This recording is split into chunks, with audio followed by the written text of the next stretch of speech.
په حاضر د ډیوې څه ضرورت و ړندو ته په دیوال د آینې څه ضرورت و افسوس دی چې سبا له به د بل خپو کې ټیټېږي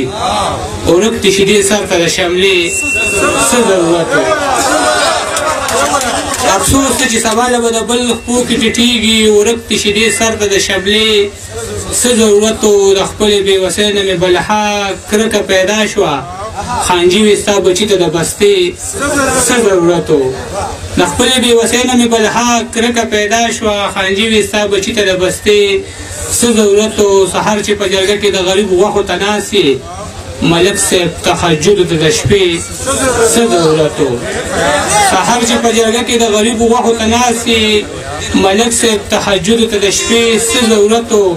دیدن خو دې پرېږده چې غږ دې هم چېرته رانغی اشنا د دومره ډېرې فاصلې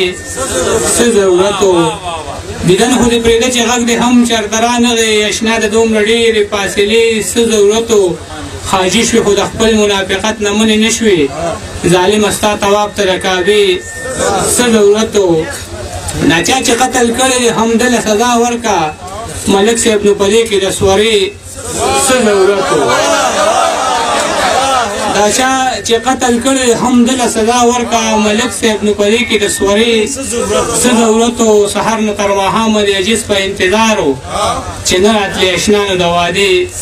څه ضرورت و کوتر شم وارخطا شم په کټ کې کښېنم په خندا شم یاره چې تا ته شم چاړه شم نور د خبرو چاله وار نه ورکوم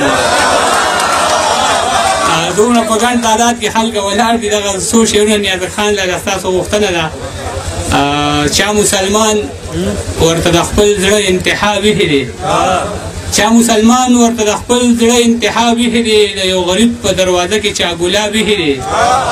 عجیبه خلک دي په ژوند یې ورته نه پرېښوده نن مې بچي ته په کفن کې چا کتاب ویښې دی عجیبه خلک دي په ژوند یې ورته نه پرېښوده نن مې بچي ته په کفن کې چا کتاب ایښی دی پرېوتی قبر سپین کفن لږې دم کړي اوبه ځان ته مې ذهن کې د ټول عمر حساب ایښی دی دوه درې شعرونه نور چې وجود نه کمې تاو د بېوسۍ نه راحتې وجود نه کمې تاو د بېوسۍ نه راحتې زما په دې لاسونو به پولۍ نه راحتې وجود نه کمې تاو د بېوسۍ نه راحتې زما په دې لاسونو به پولۍ نه راحتې پښتونه تا خو دومره ډېر دردونه وزغملې دا ولې د قبر نه سلګۍ نه راحتې پښتونه تا خو دومره ډېر دردونه وزغملې دا ولې د قبر نه سلګۍ نه راحتې که ستا چېرته د ګل غوندې ځواني نه وي محبوبې نو ستاسو په دیوال به لولکۍ نه راحتې که ستا چېرته د ګل غوندې ځواني نه وي محبوبې نو ستاسو په دیوال به لولکۍ نه راحتې زمونږ په پښتنو کې که خواږه نه وي صاحبه زمونږ په وړو به ننکۍ نه راحتې زمونږ په پښتنو کې که خواږه نه وي صاحبه زمونږ په وړو به ننکۍ نه راحتې د خپل غریب قسمت نه مې جده دا ګیله شي کباړ کې به مې هم د خپو څپلی نه راحتې او دغه جاوید ملنګ ورور غوښتنه کوي غزل د وړاندې دوه درې شعرونه چې د پښتني مینې اظهار ته مې خوله جوړه نه شوه د پښتني مینې اظهار ته مې خوله جوړه نه شوه بس غلې ودرېدم دلدار ته مې خوله جوړه نه شوه چې مې د پلار په مخ دانه وانه خولې ولیدې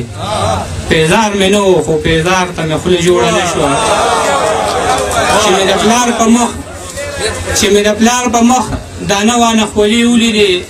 پیزار مې نه و خو پیزار ته مې خوله جوړه نه شوه بېدریغه قرض خالي جیب او د بچو غوښتنې بېدریغه قرض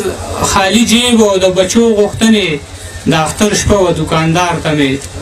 خوله جوړه نه شوه او څو شعرونه نور چې نږدې راته ولاړ دی هر الزام لکه د کونډې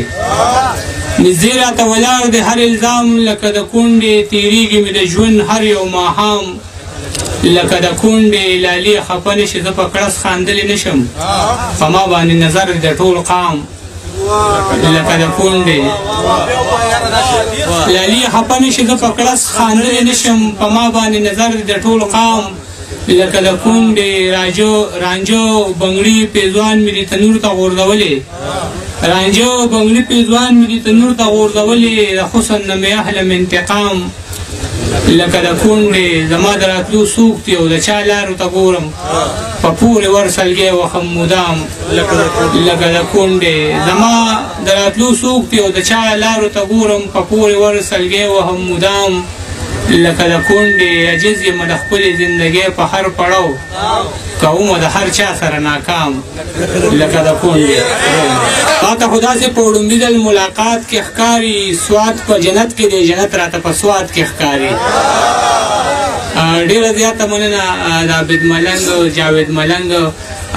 سمیع الله خاطر ورور چې دغه ښکلي پروګرام یې را جوړ کړی دی او مونږ ته یې پکې بلنه راکړه د وخت کمی مخصوصیږي دغه څو شعرونه چې دا سویلو ډکې سلګۍ دي دا به څه چل کېږي دا سویلو ډکې سلګۍ دي دا به څه چل کېږي اوښکې مې تلې تر جولې دي دا به څه چل کېږي پښتون طبیعت مې د غلام له نومه کرکه کوي جامې مې غاړه کې پردی دي دا به څه چل کېږي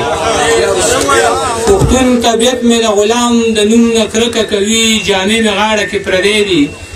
دا به څه چل کېږي ما یې پخوا کې څو کسان تبر په لاس ولیدل دغه چینار کې خو مرغۍ دي دا به څه چل کېږي ما یې پخوا کې څو کسان تبر په لاس ولیدل دغه چینار کې خو مرغۍ دي دا به څه چل کېږي ما نه خندا غواړي ضمیر مې خاموشي نه مني ما نه خندا غواړي ضمیر مې خاموشي نه مني اجې د شونډې مې پولې دي دا به څه چل کېږي